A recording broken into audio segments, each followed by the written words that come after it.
you two came to meet. I believe it was through your son Armani, is that right? Correct. Why did you feel comfortable giving your son's friend that kind of money?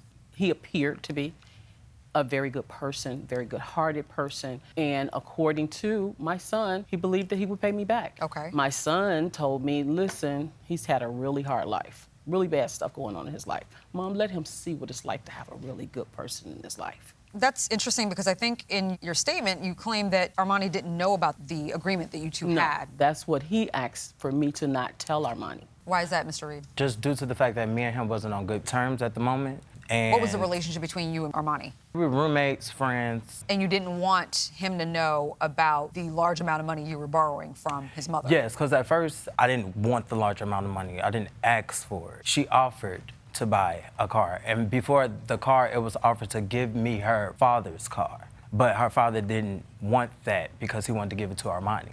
Between them and all of their disputes, they have a real troubling relationship. So that's how me and her got close, because I was like the son she never had. Not true.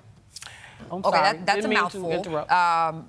Let's go back to this loan now. Yeah. So you say that she offered you the money to buy this car, but you also agreed to pay her back in monthly installments, and that was per a promissory note that apparently neither of you signed. Yes. Why was that, Ms. Ryan? He wrote the promissory note. I thought that was enough. He also writes to me in a text message, Mom, do you want me to write up the text message? Is this a text, the copy of the text you provided? Yes. And you didn't sign it. Because it's a text message, I can't sign it. He sent it to me, and we talked about interest. Okay. He said that he was okay with 8% interest. He even wrote that in the promissory note. Let me get to Mr. Reed here. At what point did you claim that she said to you that you were no longer responsible for the remaining payments? It was in August. Why did she, all of a sudden, after asking you They for were payments, okay, tell I'm you sorry.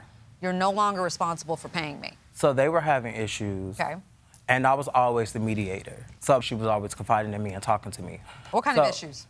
Her and her son, they were just always fighting. About? About who's right, who's wrong, about his attitude and how he talks to her and how she talks to him. Regular parent-child Yes. issues? Okay. Yeah, they're just fighting constantly. So was there one particular fight that you mediated that just moved her to then just relieve you of any other responsibilities for any payments? No, it was just a day after day fighting with them. And When all they did did I was say communicate. you do I'm not asking- have to Hold pay on, Ms. me? Ryan, I got this. I got this. Tell me the circumstances in which she said, I don't want you to pay me any more money. Okay, so it was an argument that they had. I don't know what argument that they had, but we ended up talking on the phone. I was like, I don't understand why you end up telling Armani about this loan, due to the fact that Armani came to me in the house and said this came from my inheritance and all this other stuff, and he bragged to his friends. But they had some rough argument, and she told me, you know what, Andrew, it's okay. You don't have to pay it back. That's fine. I said, we'll talk about this another time. Okay. But then we end up getting into it because I stopped communicating. Okay, wait. Okay. Ms. Ryan, did that ever happen? Never. And even just him saying that, me hearing it sounds absurd for anybody to say that. I'm like, oh, here, look, I'm just giving away money. Even in every text message, my turn. In every text message, your payment is late. When are you going to pay me? So then you send your son to go get the car. My son insisted of going to get the car. What I had thought is, because I'm not talking to Andrew, he's going through whatever, I'm going to give him a chance to save the money, because I kept still wanting to believe that Andrew was still a good person. My heart wanted to believe that he was a good person. I need you to tell me about the day you told your son to go get the car. I didn't tell him. He told me he was going to get the car. Okay, and you let him, right? Yeah. And what happened? Armani, you want to get up and tell me about what happened? So I went to go get the car. I went there. I tried to jimmy the... You went to his apartment? To his apartment. I tried to open the door. The alarm went off. He came downstairs, turned the alarm off. I said, my mom needs her car back. He hands me the key and he says, isn't there a legal matter that needs to go through? I said, she's gonna handle that with you, but she needs her car back. And he says, okay, he hands me the key. He says, can I get my stuff out of my car? And that's what he did. And then he goes back upstairs. Well, they exchange words because my mom's on the speakerphone.